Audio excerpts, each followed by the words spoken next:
I want to follow up on where Assemblyman Carroll left off. And I'm looking right now at the New York ISO fuel mix chart.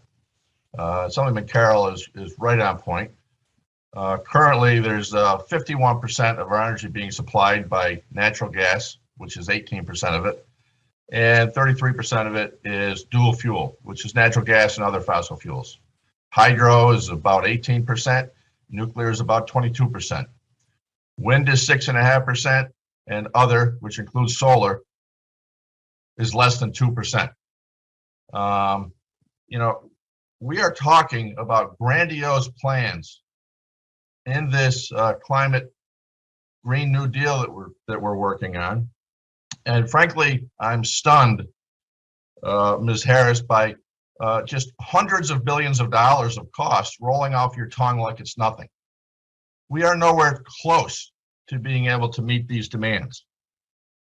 Already on our utility bills, between a variety of charges such as the SBC, the RPS, ZECs, MFCs, CES, RECs, ORECs, making up a substantial portion of the delivery cost to utilities to ratepayers across New York State. Now with the new transmission lines that you're talking about,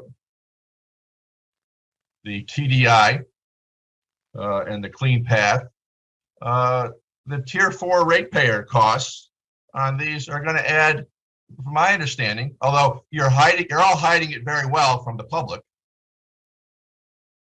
the additional cost to ratepayers to get electricity downstate, upstate ratepayers are going to be paying residentially 5% or more increases on their utility bills. Businesses up to 20% or more on their utility bills. Can you explain to me how this is in any ways feasible or rational to do on upstate New York ratepayers to get electricity to downstate where it's needed? Thank you, Senator. I'll try to build on my prior statements in the hopes that, perhaps it may make sense for Chair Christian to also weigh in as to his and the Commission's oversight of issues of cost, which I assure you I share the strong disposition to take them seriously in every decision that is made, and notably the Commission should speak to that as to the robustness of our assessments. But as a general matter, what we see generally is an investment in the transition that the Climate Act necessitates, and I would say that the world requires as a general matter. And when we look at the benefits of these investments, they outweigh the costs. So when we look at it on a societal basis. What are the societal benefits you generally talk about that are going to cost us hundreds of billions of dollars? When we account for in New York State 0.4% of global emissions, that when we eliminate those to zero, which I'm in support of going towards and getting to in a reasonable and rational process that we can afford and not devastate our economy and the affordability of New York State in the process. We need to do it in a rational way. That 0.4%, if we eliminate it completely, will have no impact on the global climate that is causing the major disasters that we deal with, that we're trying to address with our clean energy programs. We should be putting money into resiliency rather than this clean energy pie in the sky, because we're going to have no impact on what the global climate is on New York State by eliminating our 0.4% of emissions. Thank you, Senator. To directly answer your question, when we look at benefits, we're looking at, of course, avoided greenhouse gas emissions in the first instance, but also health co-benefits to society. So by that, we talk literally about life. What are we saving in light of people's health and in their lives themselves? And of course, when we look at benefits, we look at economic benefits. To your point, when we deliver renewables from upstate New York into New York City, it comes with a substantial investment in jobs and infrastructure that we aim to benefit New Yorkers as much as possible, certainly. So we do need resilience. I completely agree with you. We need to protect our infrastructure in our state. against the threat of climate change, and we are investing as such as well. Would it be useful for the commissioner or the chair to address the issue of ratepayer impacts though, Senator? Yes. Thank you. Good afternoon, Senator O'Mara. So I mentioned earlier in my testimony during the Q&A that the department aggressively reviews the rate cases provided by the utilities to examine the rate impacts on customers. And I highlighted when compared to what the original request was to what was finally approved, those rate impacts were significantly lower than what was originally presented by the utilities. So as an agency, we take it very seriously what the costs are going to be. But as I was hearing your argument earlier against the idea of pursuing renewable energy, No, I'm not against pursuing renewable energy. Oh, I misheard. I'm sorry. I'm all for it.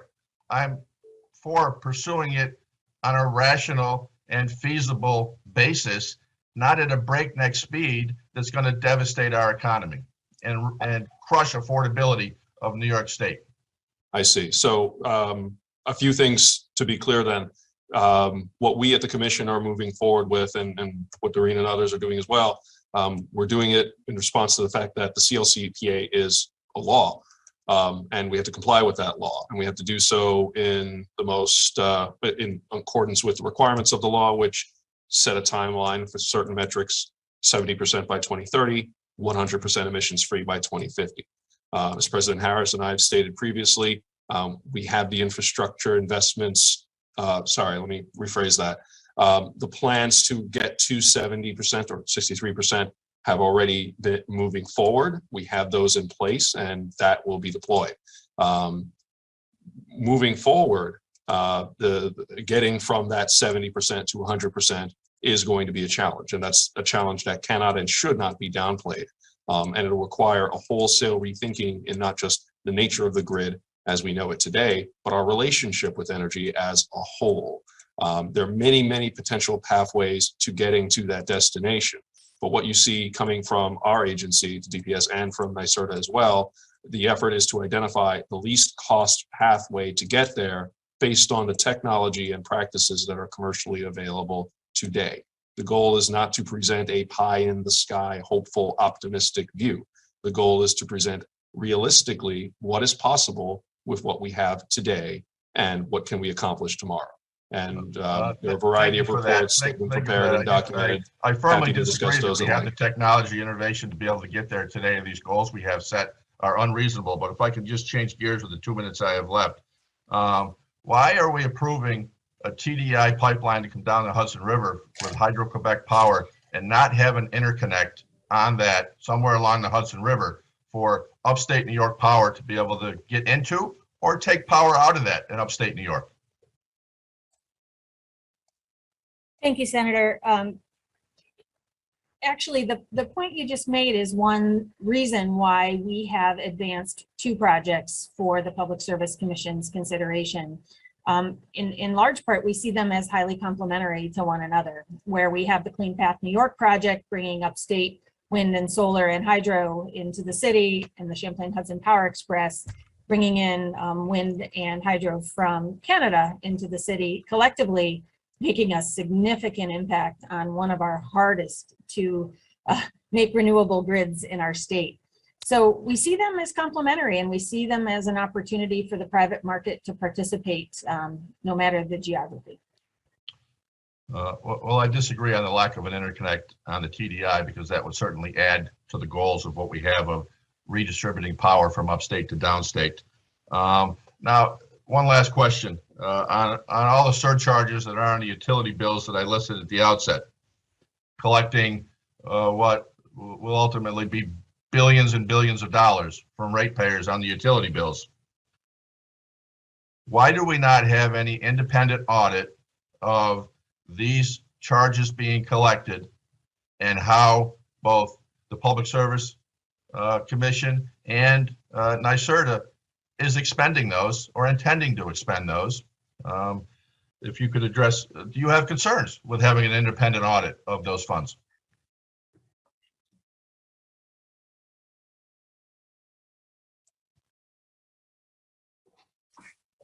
Sorry, sir. Was that question for me or President Harris?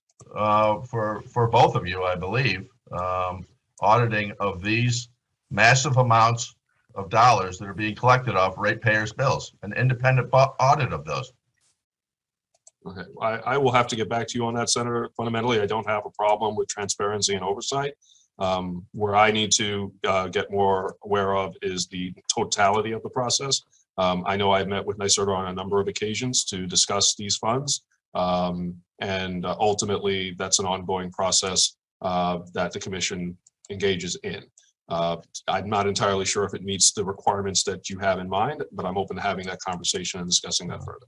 Well, I don't believe it does, but my time is up. But one last just comment in the light of Tom, why don't you take transparency. it offline with them? Just 30 seconds, please, Madam Chair. We're grouping all these witnesses together. It's very difficult to get points in that are extremely important. And we talked about transparency.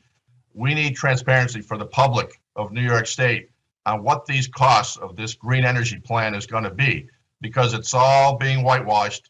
It's not being disclosed publicly, and people are going to be shocked when they're hitting the pocketbook with these unrealistic expenses and goals. Thank you. Thank you.